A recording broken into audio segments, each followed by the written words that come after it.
നമസ്കാരം. മുസ്ലിം ലീഗ് നേതാവ് പി.കെ. കുഞ്ഞാലിക്കുട്ടി സാഹിബിന്റെ ഭൂരിപക്ഷം കണ്ട് മലയാളി മൊത്തത്തിൽ ഞെട്ടിയിരിക്കുകയാണ്. ആ ഞെട്ടലിൽ നിന്ന് ഇപ്പോഴും ഒരു മോചനമായിട്ടില്ല. 85,327 വോട്ട് ഒരു നിയമസഭാ തിരഞ്ഞെടുപ്പിൽ ഒരാൾക്ക് കിട്ടുന്ന ഭൂരിപക്ഷം, ഇത്രയൊക്കെ ഭൂരിപക്ഷമോ? മൊത്തത്തിൽ നേടിയ വോട്ടല്ല, ആദ്യം അങ്ങനെയാണ് കരുതിയത്. അതുപോലെ തന്നെ ഇവിടെ പാർലമെന്റ് തിരഞ്ഞെടുപ്പുമായി ബന്ധപ്പെട്ട് ഇത്ര ഭൂരിപക്ഷമൊക്കെ കിട്ടുക എന്ന് പറഞ്ഞാലും കുഴപ്പമില്ല. ഇത് ഒരു നിയമസഭാ തിരഞ്ഞെടുപ്പിൽ മത്സരിച്ച് 85,327 വോട്ട്.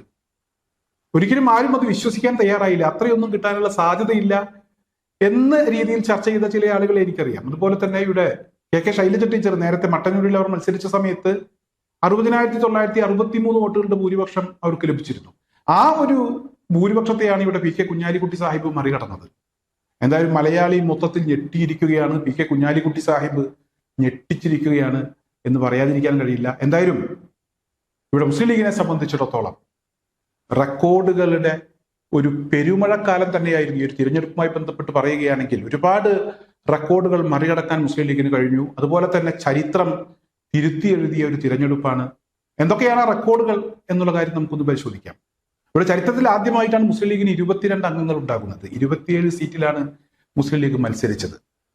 ഈ 27 സീറ്റിൽ മത്സരിച്ചപ്പോൾ 22 അംഗങ്ങളെ കിട്ടി. 3 സീറ്റിൽ മുസ്ലിം ലീഗിന്റെ സ്ഥാനാർത്ഥികൾ പരാജയപ്പെട്ടത് നിസ്സാര വോട്ടുകൾക്കാണ്. ഗുരുവായൂരിൽ CH റഷീദ് പരാജയപ്പെട്ടത് 1444 വോട്ടുകൾക്കാണ്. അതുപോലെ തന്നെ കൂത്തുപറമ്പിലെ പരാജയം 963 വോട്ടുകൾക്കാണ്. അതുപോലെ അഴീക്കോട് പരാജയപ്പെട്ടത് 356 വോട്ടുകൾക്കാണ്. 3 സീറ്റുകളിൽ നിസ്സാരമായിട്ടുള്ള വോട്ടുകൾക്കാണ് മുസ്ലിം ലീഗിന്റെ സ്ഥാനാർത്ഥികൾ പരാജയപ്പെട്ടത്. അവർ കൂടെ വിജയിക്കുകയാണെങ്കിൽ 27ൽ 25 സീറ്റ് മുസ്ലിം ലീഗിന് നേടാൻ കഴിയുമായിരുന്നു. അതുപോലെ തന്നെ ഇവിടെ മെച്ചപ്പെട്ട പ്രകടനം, ഏറ്റവും മെച്ചപ്പെട്ട ഒരു പ്രകടനമാണ് മുസ്ലിം ലീഗ് ഇവിടെ കാഴ്ചവെച്ചത്. സാദിഖ് അലി ശിഹാബ് തങ്ങൾ, അതുപോലെ തന്നെ പി.കെ. കുഞ്ഞാലിക്കുട്ടി കൂട്ടുകെട്ട് അസാധാരണമായിട്ടുള്ള ഒരു നേതൃത്വ പാഠവുമാണ് അവരുടെ ഭാഗത്തു നിന്ന് അവർ കാഴ്ചവെച്ചത്. ഏവരും അംഗീകരിക്കുന്ന രീതിയിലുള്ള ഒരു പ്രവർത്തനം.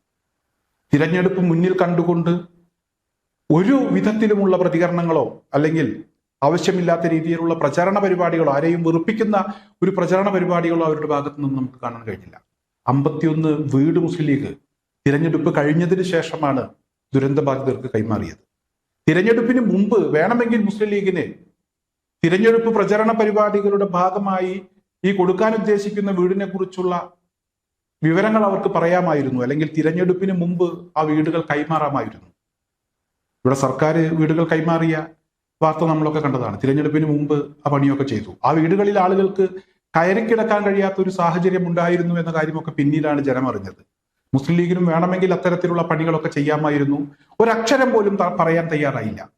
ആ വീടുകൾ കൈമാറിയത് വളരെ ചെറിയ ഒരു ചടങ്ങ് എന്ന രീതിയിലാണ് ആ വീടുകൾ കൈമാറിയത്. ലീഗിന്റെ പ്രവർത്തകർ ആരും തന്നെ അങ്ങോട്ട് തള്ളിക്കയറരുത്, ഫോട്ടോ എടുക്കാനോ റീലിടാനോ പാടില്ല, അവരുടെ സ്വകാര്യത മാനിക്കണമെന്നാണ് സാദിഖ് അലി ശിഹാബ് തങ്ങൾ പറഞ്ഞത്. അതുപോലെ തന്നെ സ്ഥാനാർത്ഥി നിർണയവുമായി ബന്ധപ്പെട്ട് പറയുകയാണെങ്കിലും ഇവിടെ യുവാക്കളെയും അതുപോലെ തന്നെ വിദ്യാസമ്പന്നരെയും പരിചയസമ്പന്നരെയും ഒക്കെ പരിഗണിച്ച ഒരു സ്ഥാനാർത്ഥി പട്ടികയാണ് മുസ്ലിം ലീഗിന്റെ ഭാഗത്തു നിന്ന് നമുക്ക് കാണാനായത്. സാദിഖ് അലി ശിഹാബ് തങ്ങൾ അതുപോലെ തന്നെ പി.കെ. കുഞ്ഞാലിക്കുട്ടി, ഈ രണ്ടുപേരും കൂടിച്ചേർന്ന് ആലോചിച്ച് എടുത്ത തീരുമാനം, ആ തീരുമാനമായിരുന്നു ശരി എന്ന് പിന്നീട് ജനം പറഞ്ഞു എന്നുള്ളതാണ്. വളരെ പ്രധാനപ്പെട്ട മറ്റൊരു കാര്യം എന്ന് പറയുന്നത്, എപ്പോഴും ഇവിടെ മതസൗഹാർദ്ദം നിലനിർത്തുന്ന കാര്യത്തിൽ മുസ്ലിം ലീഗ് എപ്പോഴും മുൻപന്തിയിലാണ്. നിർണായക ഘട്ടങ്ങളിലൊക്കെ മുസ്ലിം ലീഗിന്റെ ഇടപെടൽ പലപ്പോഴും ഉണ്ടായിട്ടുണ്ട്. കേരളം അതൊക്കെ കൃത്യമായി ശ്രദ്ധിച്ചിട്ടുമുണ്ട്. ഇവിടെ തവനൂർ മണ്ഡലത്തിൽ, മലപ്പുറം ജില്ലയിലെ തവനൂർ മണ്ഡലത്തിൽ KT ജലീലിന്റെ എതിർ സ്ഥാനാർത്ഥിയായിട്ട് മത്സരിച്ചത് UDF-ലെ VS ജോയിയാണ്. VS ജോയി എന്ന് പറഞ്ഞാൽ ഒരു ക്രിസ്തുമത വിശ്വാസിയാണ്. അദ്ദേഹത്തിന്റെ മതവുമായി ബന്ധപ്പെട്ട് പരിശോധിക്കുകയാണെങ്കിൽ ഈ തവനൂർ മണ്ഡലത്തിലെ ക്രിസ്ത്യാനികൾ എന്ന് പറയുന്നത് വെറും 2%. ഈ 2% ക്രിസ്ത്യാനികൾ മാത്രമുള്ള മണ്ഡലത്തിൽ, ഏറ്റവും കൂടുതൽ മുസ്ലിം വോട്ടർമാരുള്ള മണ്ഡലത്തിൽ VS ജോയി മത്സരിച്ചു. മുസ്ലിം ലീഗിന് നല്ല സ്വാധീനമുള്ള ഒരു മണ്ഡലമാണ്. അവിടെ മുസ്ലിം ലീഗ് നല്ല രീതിയിൽ തന്നെ പ്രവർത്തിച്ചു. VS ജോയിക്ക് നല്ല ഭൂരിപക്ഷത്തോടു കൂടി തന്നെ വിജയിക്കാൻ കഴിഞ്ഞു. ഇത് മുസ്ലിം ലീഗിന്റെ ഒരു ഇടപെടലിനെ തുടർന്നാണ് അവിടെ VS ജോയിക്ക് വിജയിക്കാനായത്. മുസ്ലിം ലീഗിനെ സംബന്ധിച്ചിടത്തോളം VS ജോയി വിജയിക്കേണ്ടത് ലീഗിന്റെ ആവശ്യമായിരുന്നു. ലീഗിന്റെ സ്ഥാനാർത്ഥികൾക്ക് വേണ്ടി പ്രവർത്തിച്ചതിനേക്കാൾ കൂടുതൽ തവനൂർ മണ്ഡലത്തിൽ VS ജോയിക്ക് വേണ്ടി മുസ്ലിം ലീഗ് പ്രവർത്തിച്ചു എന്നുള്ള വാർത്തകളാണ് ഇപ്പോൾ പുറത്തു വരുന്നത്. ചുരുക്കി പറഞ്ഞാൽ ഇവിടെ ഞാൻ പറഞ്ഞല്ലോ, ഒരുപാട് ചരിത്രം തിരുത്തി എഴുതിയ ഒരു തിരഞ്ഞെടുപ്പാണ് കടന്നുപോയത്. അതുപോലെ തന്നെ തിരഞ്ഞെടുപ്പിന് മുമ്പുള്ള പ്രവർത്തനങ്ങൾ. 10 വർഷം മുസ്ലിം ലീഗിന് അധികാരമില്ലായിരുന്നു. ഈ അധികാരമില്ലാതിരുന്ന കാലയളവിൽ പോലും ഒരു പാർട്ടി എന്നുള്ള നിലക്ക് മുസ്ലിം ലീഗ് നല്ല പ്രവർത്തനം കാഴ്ചവെച്ചു. ആ പ്രവർത്തനം എല്ലാ വിഭാഗം ആളുകളും അംഗീകരിച്ചു. ഇന്ന് ജാതി മത ഭേദമന്യേ രാഷ്ട്രീയമൊക്കെ മാറ്റിവെച്ചുകൊണ്ട് മുസ്ലിം ലീഗിനെ അഭിനന്ദിക്കാൻ ആർക്കും മടിയില്ല. മുസ്ലിം ലീഗിനെ കൂടെ കൂട്ടാൻ എല്ലാവർക്കും താല്പര്യമാണ്. ഏവരും കൊതിക്കുന്ന ഒരു പാർട്ടിയായി മുസ്ലിം ലീഗിന് മാറാനായി എന്നുള്ളതാണ്. എന്തായാലും ഇതൊരു ചെറിയ വിജയമല്ല, വലിയ വിജയം തന്നെയാണ് മുസ്ലിം ലീഗിന് ഇവിടെ കൈവരിക്കാൻ കഴിഞ്ഞിരിക്കുന്നത്. ഇങ്ങനെ വലിയ വിജയം കൈവരിച്ച് ഏവരും അംഗീകരിച്ച് ഏവരും പ്രശംസിച്ച് ഇവിടെ മുസ്ലിം ലീഗിനെ വാനോളം പുകഴ്ത്തിക്കൊണ്ടിരിക്കുമ്പോഴും മുസ്ലിം ലീഗ് നേതാക്കളായിട്ടുള്ള പി കെ കുഞ്ഞാലിക്കുട്ടി സാഹിബാണെങ്കിലും സ്വാദിഖ് അലി തങ്ങളാണെങ്കിലും അല്ലെങ്കിൽ ഇ ടി മുഹമ്മദ് ബഷീർ ആണെങ്കിലും മുസ്ലിം ലീഗിന്റെ മറ്റ് നേതാക്കന്മാരെ ആരെ വേണമെങ്കിലും നമുക്ക് എടുക്കാം. ആരെ എടുത്തു നോക്കിയാലും അവരൊട്ടും അഹങ്കാരികളല്ല എന്നുള്ളതാണ്.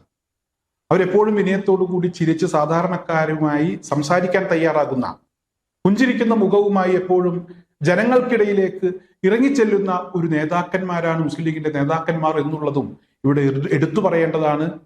വളരെയധികം പ്രത്യേകതയുള്ള ഒരു കാര്യമാണ്. ഇന്നത്തെ കാലത്ത് കാണാൻ കഴിയാത്ത ഒരു മുഖഭാവം, അതാണ് മുസ്ലിം ലീഗിന്റെ നേതാക്കളുടെ ഒരു ഭാവം. അവരെപ്പോഴും പുഞ്ചിരിക്കുന്ന ഒരു മുഖവുമായിട്ടാണ് ഇവിടെ സാധാരണക്കാരെ അല്ലെങ്കിൽ വോട്ടർമാരെയൊക്കെ അവർ അഭിമുഖീകരിക്കാറുള്ളത്.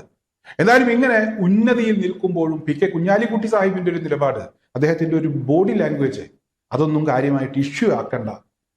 ചരിത്രമൊക്കെ ഇനിയും തിരുത്തി കുറിക്കും, ഇനിയും നേതാക്കന്മാർ വരാനുണ്ട്, ചരിത്രമൊക്കെ മാറും, വഴിമാറും, റെക്കോർഡുകൾ ഇനിയും ഉണ്ടാകും, ഇതൊന്നും അത്ര വലിയ കാര്യമല്ല എന്ന ഒരു ബോഡി ലാംഗ്വേജ് ആണ് നമുക്ക് കുഞ്ഞാലിക്കുട്ടി സാഹിബിനെ കാണുമ്പോൾ അങ്ങനെയാണ് അദ്ദേഹം അങ്ങനെ പറയുന്നതായിട്ട് നമുക്ക് തോന്നിപ്പോകും. അത്രമാത്രം വിനയത്തോടു കൂടിയാണ് അദ്ദേഹത്തിന്റെ പെരുമാറ്റം എന്നുള്ളതും ഇവിടെ പ്രത്യേകം ശ്രദ്ധേയമാണ്.